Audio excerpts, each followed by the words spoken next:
Welcome to the deep dive. Today, we've got something really interesting, maybe even a bit weird. A source that's packed with emotion, but gives us absolute zero context. Yeah, it's fascinating. We're diving into the lyrics of a song called Experience by Jimmy Mc Foy. But when we say just the lyrics, we mean it.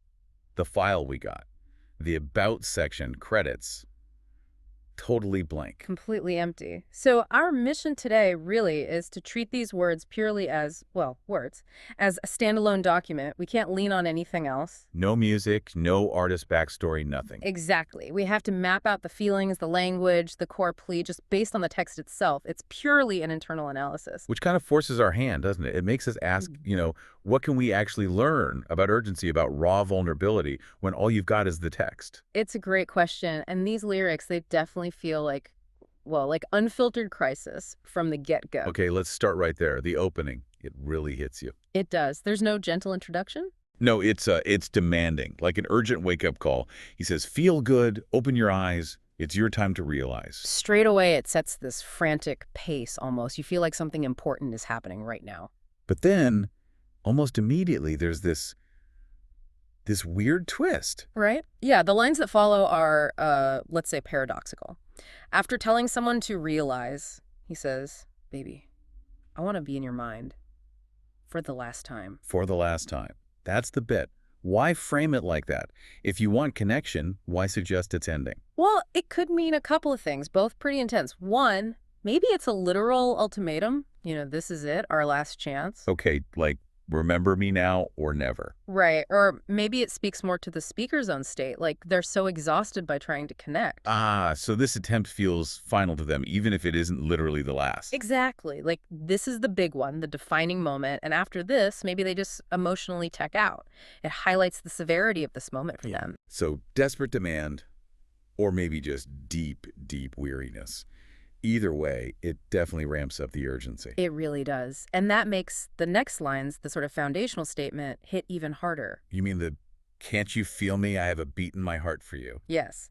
Before things get complicated, he grounds it in something physical, biological almost.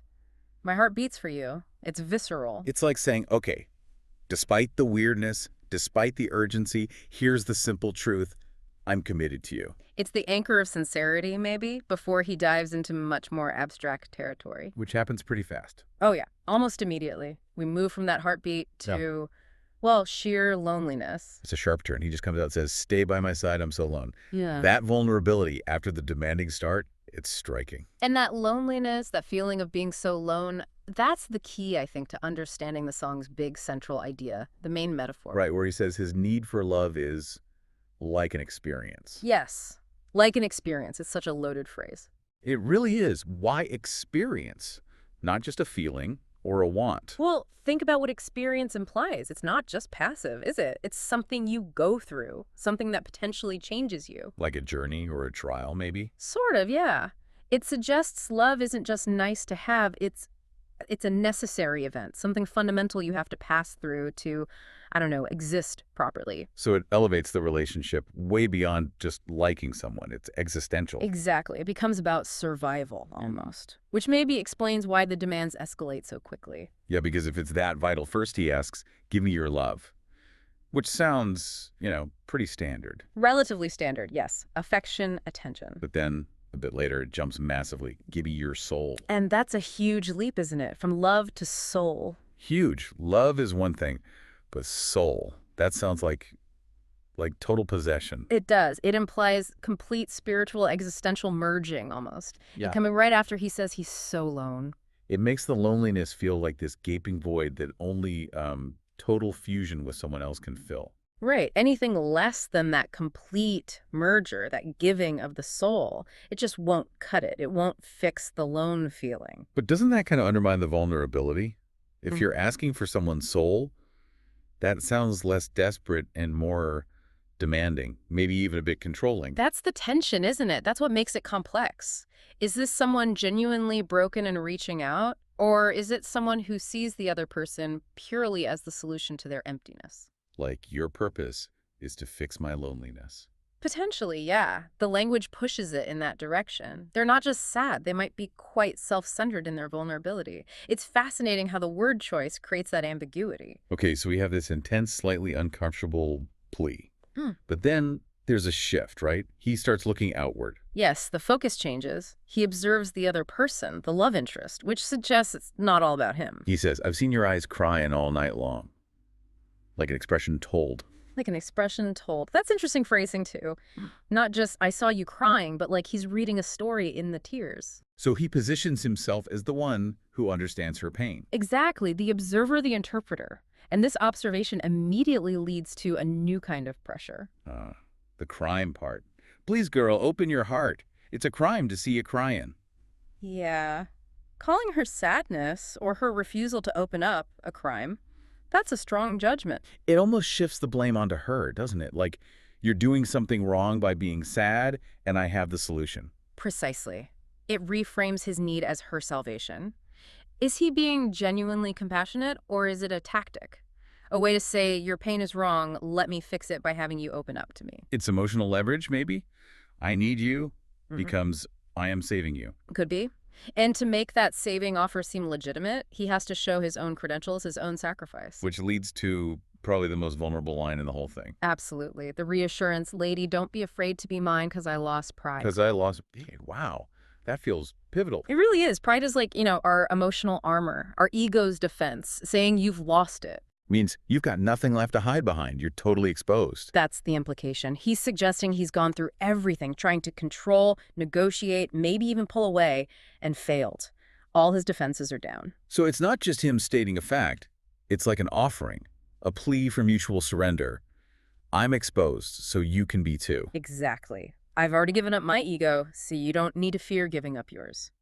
It's meant as a reassurance, built on his own claimed vulnerability. Which sets the stage for the final section where everything just kind of unravels. Yeah, the control completely vanishes. He lays it bare. I cannot live all alone without you. That's it, isn't it? Stripped of all the metaphors, the experience, the soul, just pure raw need. Total dependency. His entire internal structure relies on this other person. You see it in a request, too. They really Oh, changed. definitely. You track the journey.